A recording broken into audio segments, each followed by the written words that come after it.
Amen. Let's go to 593, in times like these. 593.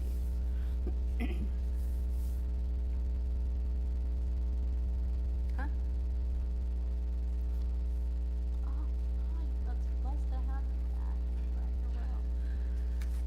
Excuse me a minute, and we'll continue singing shortly. Oh, gotta arrange my stuff.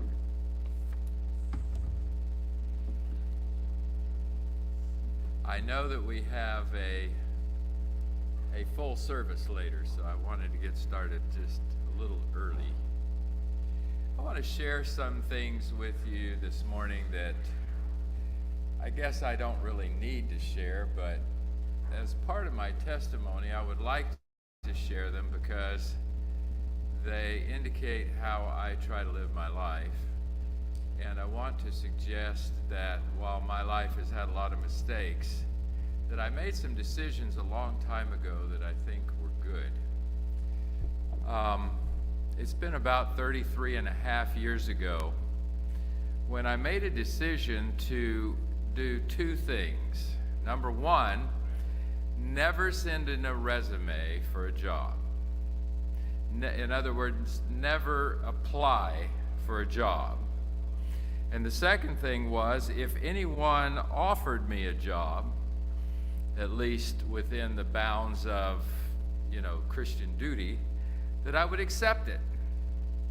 And the first thing that I was asked to do after I made that kind of, I don't want to say a one-sided agreement with God, but I just told God that that's how I wanted to work, that I wanted to trust Him to place opportunities in my path rather than me going to look for them.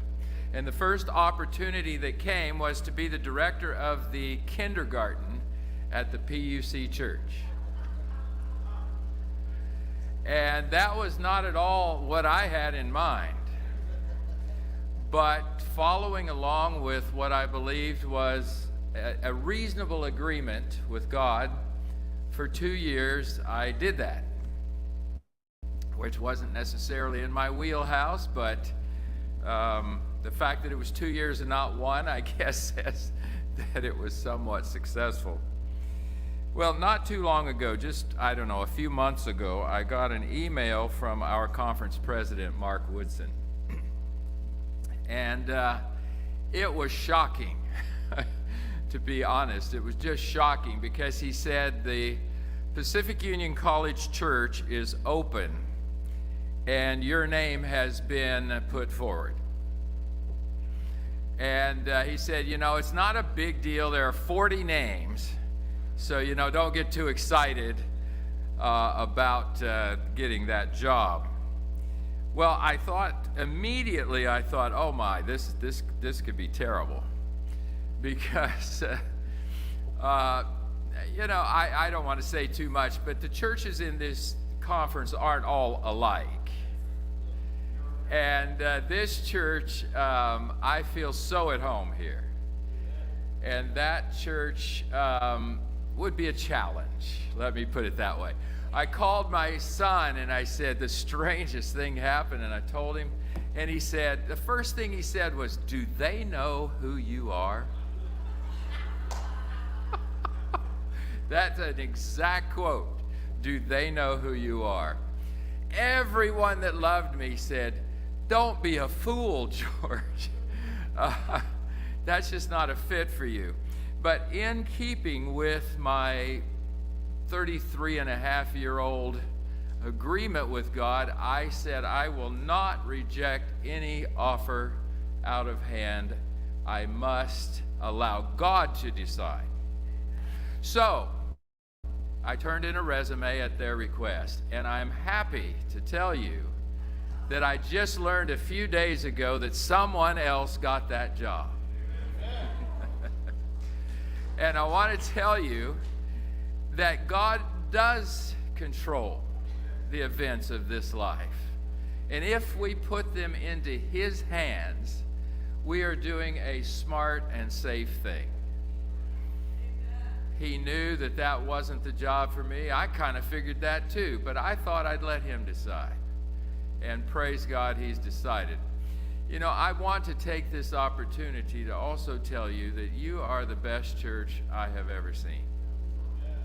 I really mean that.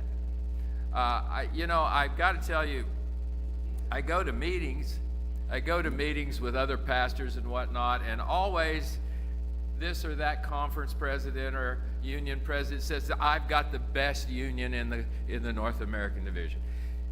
I'm not sure that that's really what they think. But when I tell you you're the best church I know of, it's really what I think. Because I have been a pastor of other churches, and this has been the best experience I have ever had. And not has been, this is still the best experience I've had. So what's the point of me telling you this? I didn't tell you about this slight possibility until it had been decided, because I didn't want everybody to worry or to be, upset. And it got to the point where I forgot about it. And when somebody said, oh, so-and-so has taken the job, it's like, oh, yeah, that's right, there was a job. And I'm not going to say who it is. I think it's public. It is public. It's Nate Furness from Napa. So they drew another pastor from the local area. But my point is simply this. If we will let God make our decisions for us, we'll turn out a lot better than if we try to make them ourselves. And it's also very freeing. Because imagine if I thought it was up to me. And imagine if I had been interviewed and then I have to decide. I wasn't even interviewed, it didn't get that far, but it's a great load to think you have to decide what your path in life is. And I am so thrilled to just hand that over to him and say, you're going to work it out. So I think I'm quitting early, which is very, very unusual for this testimony period. But that's really all I have to say. Give God your life. Trust him. And he will do the right thing every single time.